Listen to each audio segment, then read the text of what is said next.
The dust had settled on the data crystal for 8,000 cycles. It sat in Section 47 Beta of the Galactic Archives, a massive station orbiting the dead world of Epsilon 9. Millions of records filled the endless corridors of this place, stories of extinct civilizations, forgotten wars, and warnings that nobody had heeded in time.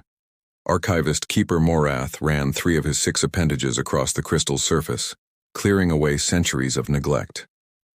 His species, the Quillari, had maintained the archives for generations.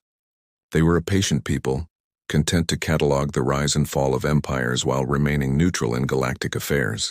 Morath had spent 40 cycles in this job and thought he had seen everything worth seeing. He was wrong. The crystal pulsed with a faint blue light as his touch activated its ancient mechanisms. Holographic text appeared in the air, written in the old tongue of the Wanderers. Morath's translation implant worked overtime to decode the message. The Wanderers had been one of the galaxy's most advanced species, explorers who had mapped every corner of known space before mysteriously vanishing 3,000 cycles ago. Any message from them deserved attention. What Morath read made his blood run cold. The message was a warning, specifically marked as critical and urgent. It described a species the Wanderers had discovered on a small blue world in an unremarkable solar system. The planet's designation was Sol 3, though its inhabitants called it Earth. The Wanderers had observed these creatures for several of their generations, studying them from a distance, and what they learned had frightened them enough to leave this message for future civilizations. The warning detailed a species unlike any other in the galaxy. These humans, as they called themselves, possessed no natural weapons. They had no thick hides, no venomous fangs, no ability to survive in vacuum. By all measures, they should have been prey animals, weak and easily dominated. But they had climbed to the top of their planet's food chain through sheer determination and intelligence. They created tools, formed complex societies, and most disturbingly, they never stopped pushing forward.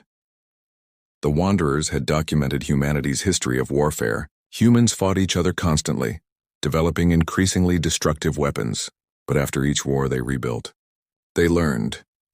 They adapted. The message warned that humans possessed an unusual trait. They formed emotional bonds not just with their own kind, but with other species, with ideas, with causes. When those bonds were threatened, humans became capable of extraordinary sacrifice and terrible violence. Morath read further. The Wanderers had run projections, using their advanced understanding of societal development. In every simulation, if humans survived long enough to reach the stars, they would change the galaxy forever. They would not accept the established order. They would not bow to superior force. They would fight, negotiate, adapt, and persist until they carved out their place among the stars. The message ended with a simple recommendation: monitor humanity carefully, approach with respect, and never, ever underestimate them.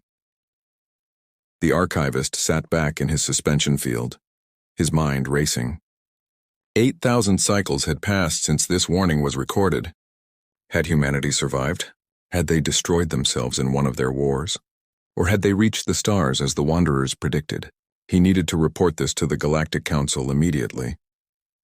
3 days later, Morath stood in the grand chamber of the Council on Nexus Prime, the political heart of galactic civilization. The chamber was a marvel of engineering, a vast sphere where representatives from hundreds of species could gather in comfort. Each delegation had their own environmental section, with appropriate gravity, atmosphere, and temperature. At the center floated the speaker's platform, currently occupied by Chancellor Vrex of the Keller Consortium. Morath had transmitted the warning ahead of time, and the Council had agreed to hear him. Now he watched as the various representatives reviewed the data on their personal displays. Some looked concerned. Most looked amused. A few were clearly annoyed at having their time wasted with ancient history. Chancellor Vrex was the first to speak. His species, the Keller, were known for their pragmatism and business acumen. They controlled much of the galaxy's trade networks and had little patience for speculation. His voice boomed through the translation system, reaching every corner of the chamber. Archivist Morath, we thank you for bringing this curiosity to our attention. However, I fail to see why we should concern ourselves with a warning 8,000 cycles old. This species, if it even still exists, is surely still confined to its homeworld. Our scouts have surveyed that region of space. There are no advanced civilizations there. Representative Kesseth of the Thrain Collective chittered her agreement. The Thrain were an insectoid species known for their logical thinking and rigid social structures. The Wanderers were brilliant, but they were also known for their caution. They saw threats everywhere. This is likely another example of their paranoia. But it was Commander Zarkith of the Vraxian Empire who truly dismissed the warning. The Vraxians were the galaxy's dominant military power, a warrior culture that had conquered dozens of worlds. Zarkith's scales gleamed under the chamber lights as he rose to his full impressive height. His voice dripped with contempt. Even if these humans exist, even if they have developed spaceflight, they are no threat to the established powers of this galaxy. We have faced countless species who thought themselves special, who believed they could challenge the natural order. All of them learned to kneel or learn to die.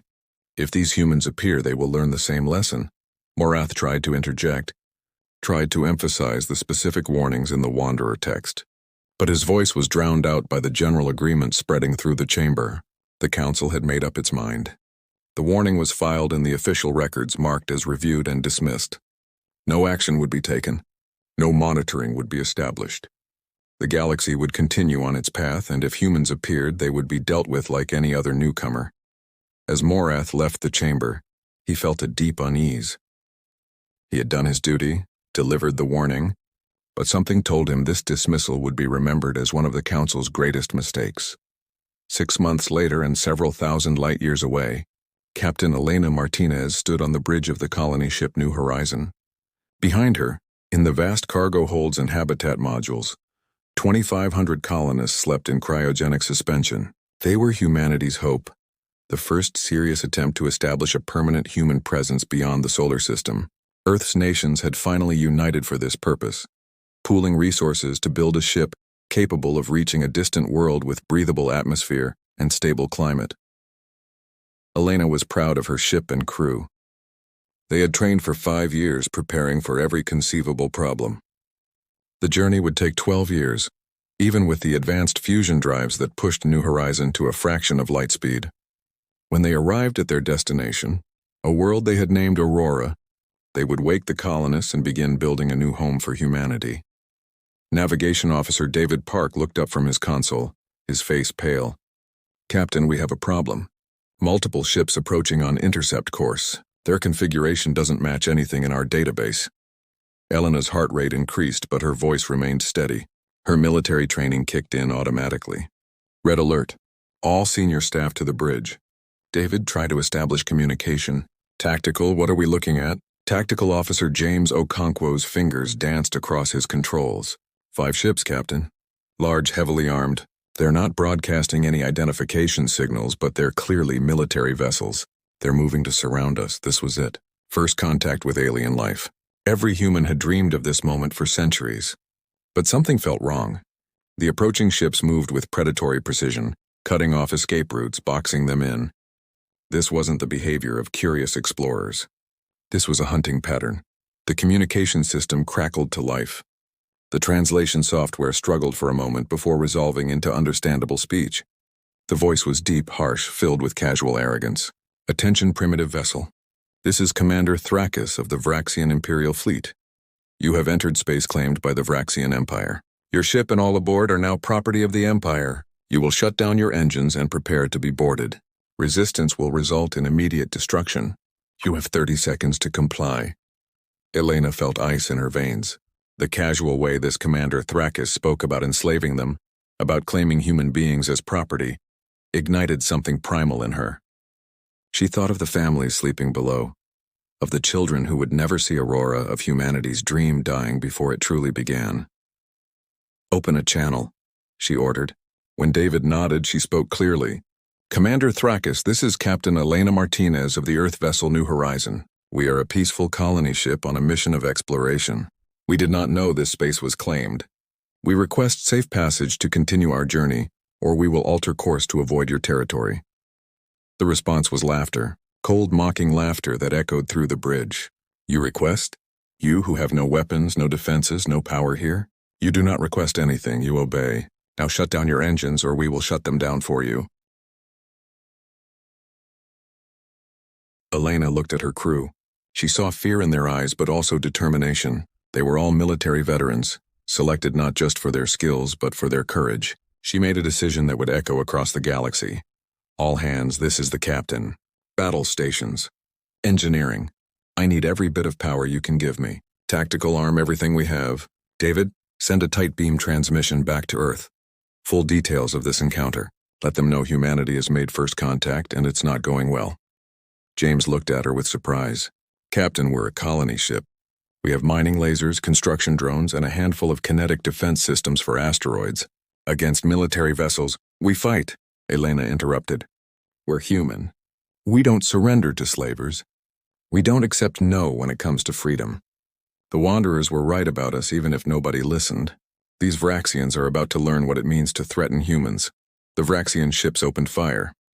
The New Horizons shuddered as energy weapons struck its reinforced hull.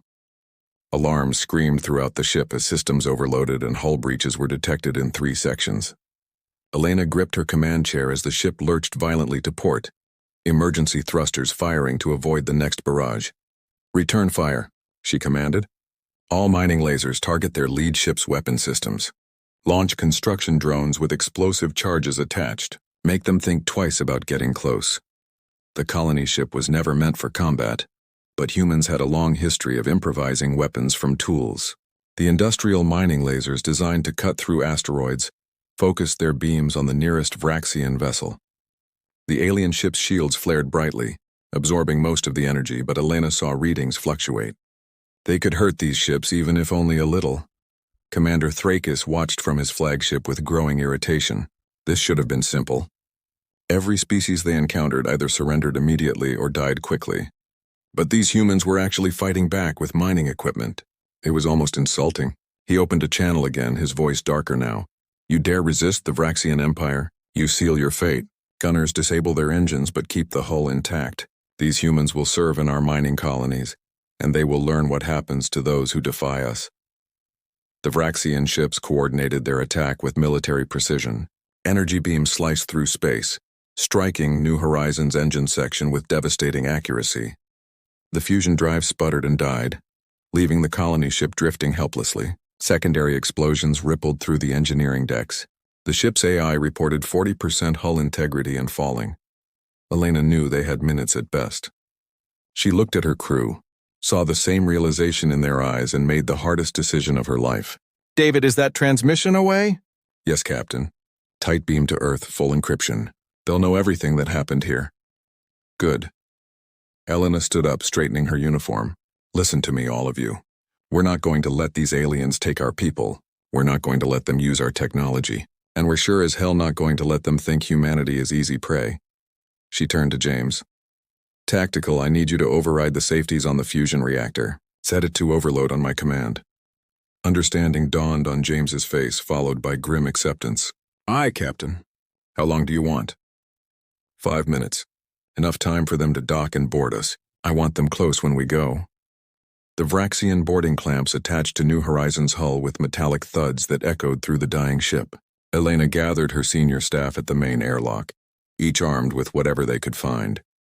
Welding torches, industrial cutters, even a few personal firearms from the ship's small armory.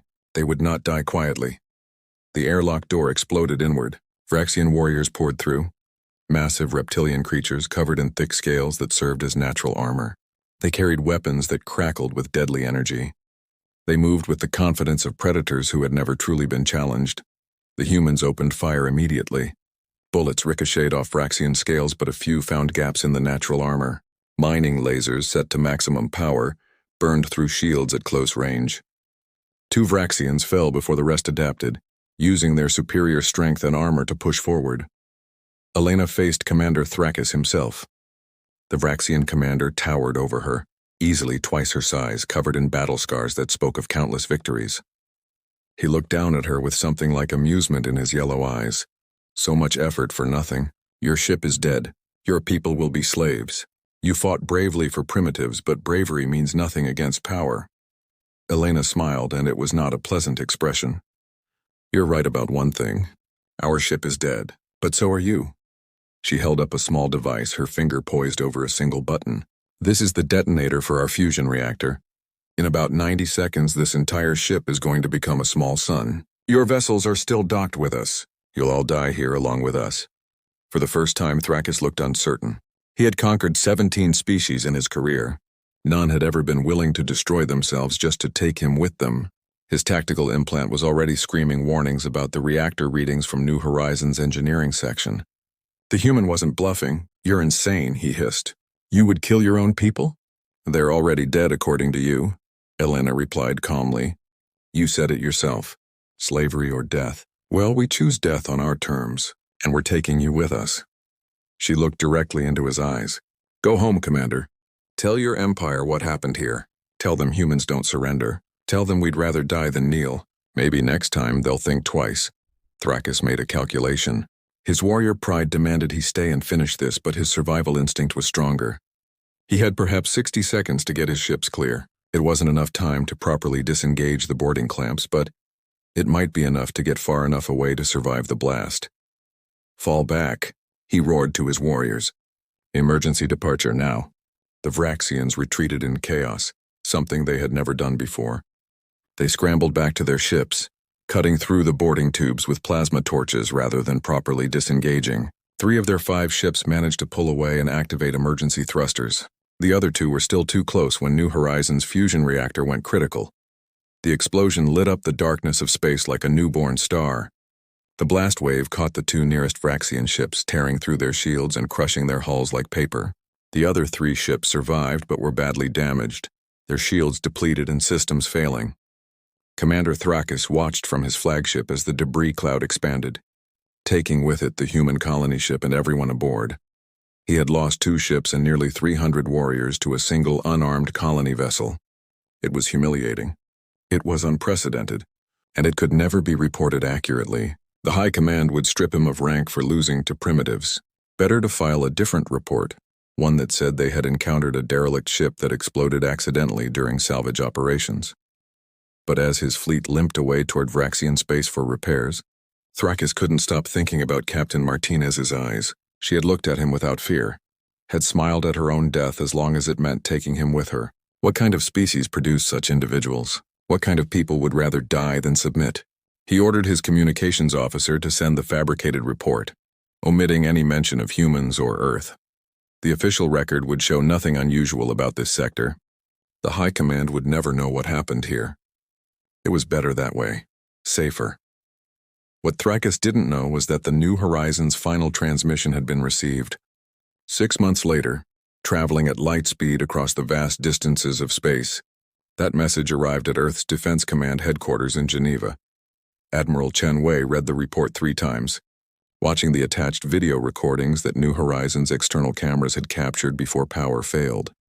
He watched Vraxian ships attack without provocation. He heard Commander Thrakus's arrogant demands for slavery. He saw Elena Martinez's brave last stand, and he felt something ignite in his chest that he hadn't felt since his own days in combat. Earth's various national militaries had maintained an uneasy cooperation since the colony program began. Old rivalries and disputes still simmered beneath the surface. But as Chen Wei shared New Horizons' final transmission with other military leaders, he watched those divisions evaporate. Humanity had a common enemy now, one that had attacked civilians and demanded submission.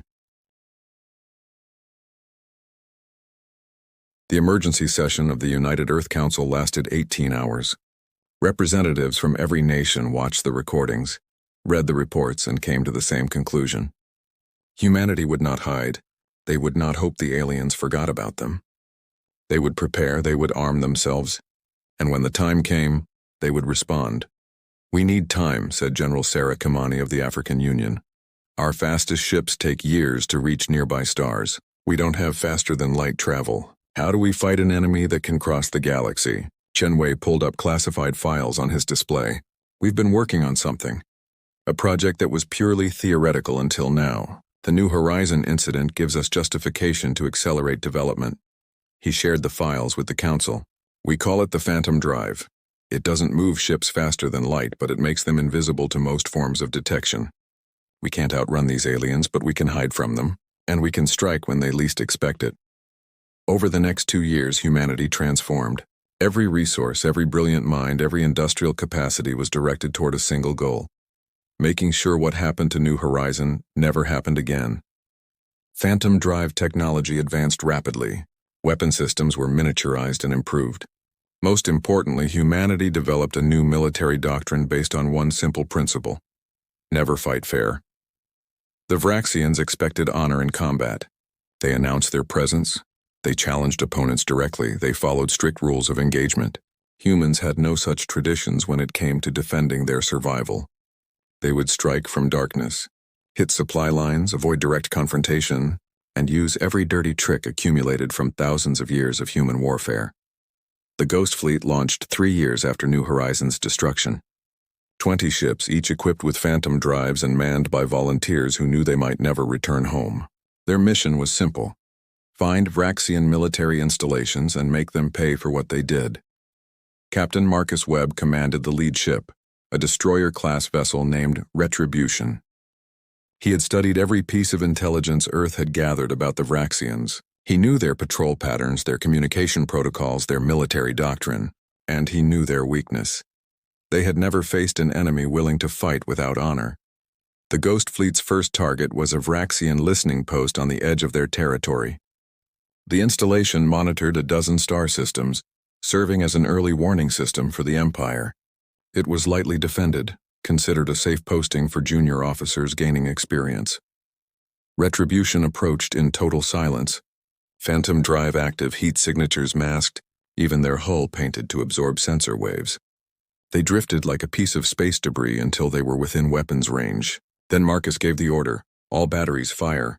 The listening post never saw what hit it. Railguns fired solid projectiles at relativistic speeds, punching through shields that were never raised because no threat was detected. Missiles followed, each containing electromagnetic pulse warheads that fried every electronic system. The station died in less than 30 seconds, its crew never understanding what had attacked them. Before leaving, Marcus had his communications officer broadcast a message on all Vraxian frequencies. It was a recording showing New Horizons' destruction and ending with a simple statement: remember the New Horizon. Remember Captain Martinez. Remember that humans never forget. Over the next 6 months, the Ghost Fleet struck 17 more Vraxian military targets. Supply depots disappeared. Patrol ships vanished without a trace. Communication relays went dark. The Vraxians began to panic, reporting ghost attacks by invisible enemies. Morale plummeted as their warriors realized they were being hunted by an enemy they couldn't see or fight. Finally, the Vraxian High Command demanded answers. They pulled records from all recent encounters, searching for any mention of unknown species or unusual activity. That's when a junior intelligence officer found Commander Thrakis's report about the derelict ship that exploded during salvage operations. The timeline matched, the location matched, and when they enhanced Thrakis's damaged ship recordings, they found fragments of data his crew had missed. Hull markings that read New Horizon, energy signatures that match the weapons used in recent attacks, and most damning, a partial audio recording of a human voice saying, "Humans don't surrender." Thrakis was arrested and interrogated. Under pressure, he confessed everything: the unprovoked attack, the human colony ship, the captain who chose death over slavery, and the message that had undoubtedly reached Earth, triggering everything that followed. The High Command was furious, but also frightened. They had started a war with a species they knew nothing about, a species willing to die rather than submit, a species that fought without honor or mercy. They sent urgent messages to the Galactic Council, demanding assistance and warning about this new threat called humanity. On Nexus Prime, Archivist Keeper Morath sat in his quarters, reading the Vraxian emergency petition. His 3 hearts sank as he recognized the species name: humans. The species the Wanderers had warned about 8,000 cycles ago. The species the Council had dismissed as irrelevant or extinct. He immediately requested another audience with the Council, attaching the original Wanderer warning to his petition. This time they couldn't ignore him. This time they would have to listen. The humans had arrived exactly as predicted, and they had done so by turning the galaxy's most powerful military force into a paranoid, defensive shell of its former self. The Council gathered in emergency session. Representatives reviewed both the ancient warning and the current crisis. The contrast was striking. Every prediction the Wanderers had made was coming true. Humans bonded fiercely with their own kind. They refused to accept defeat. They adapted and improvised, They used unconventional tactics, and most disturbingly, they seemed to view the entire galaxy's established military doctrines as suggestions rather than rules. Chancellor Vrex addressed the assembly, his voice grave. It appears we made a grave error 3 years ago. The Wanderer warning was accurate. Humanity is everything they predicted and more. The question now is, what do we do about it? Representative Kesseth chittered nervously. The Vraxians have the largest military in the galaxy. If they cannot handle these humans, how can we? Commander Zarkith of the Vraxian delegation stood, his scales no longer gleaming with confidence. The humans fight like nothing we have encountered. They do not announce their attacks. They do not seek glory in battle. They simply kill efficiently and disappear. We have lost 30 installations and over 2,000 warriors. Our patrol routes are in chaos. Our supply lines are compromised. And we still have not seen a human ship clearly enough to engage it in direct combat. A new voice spoke from one of the environmental sections reserved for gaseous species. Ambassador Relthar of the Peaceful Coalition, a diplomatic alliance of non-military species, offered an alternative perspective. Perhaps the solution is not military. The Wanderers warned about fighting humans, but they also noted that humans form bonds. Maybe we should try talking to them before we try destroying them. The suggestion caused immediate uproar. The Vraxians demanded vengeance. The military powers insisted on showing strength. But slowly a consensus formed. The galaxy needed to make contact with Earth, to establish communication, to prevent this shadow war from escalating into something worse. The Council voted to send a diplomatic mission to Earth's solar system, broadcasting messages of peaceful intent and requesting dialogue. They would offer recognition of humanity as a sovereign species, formal membership in the Galactic Council, and most importantly, they would hold the Vraxians accountable for the unprovoked attack on New Horizon. The message was sent, traveling at faster-than-light speeds through the Council's communication network. It would reach Earth in 3 weeks. The galaxy held its breath, waiting to see if humans would accept peace or if they would continue their ghost war until the Vraxian Empire collapsed completely. On Earth, Admiral Chen Wei received the message in his office. He read it carefully, then called an emergency meeting of the United Earth Council. The aliens were offering everything humanity had wanted: recognition, respect, justice for New Horizon. But they were offering it only because humanity had made them afraid. As Chen Wei prepared his report for the Council, he thought about Captain Elena Martinez and the 2,500 colonists who died with her. They had wanted to build a new world, to reach for the stars in peace. Instead, they had been threatened with slavery and chose death with dignity. Humanity would accept the Council's offer. They would send diplomats to Nexus Prime. They would join the galactic community. But they would do so as equals, not as supplicants, and they would make sure every species in the galaxy understood one simple truth. Humans had learned long ago, through centuries of hard experience, that peace was only possible when backed by the credible threat of force. The galaxy had been warned about humanity. They hadn't listened. Now they would live with the consequences, good and bad, of having humans among the stars. The age of human isolation was over. The age of humanity's place in the greater galaxy had begun, and somewhere in the archives of Epsilon 9, Archivist Keeper Morath added a new entry to the Wanderer file. A notation that their predictions had been accurate, that humanity had indeed changed the galaxy, and that perhaps, just perhaps, that change would ultimately be for the better. The story of New Horizon would be remembered. Captain Martinez's sacrifice would echo across the stars, and humanity would carry that memory forward. A reminder of the price of freedom and the cost of underestimating those who refuse to surrender. The galaxy had its warning. Now it would learn to live with humanity.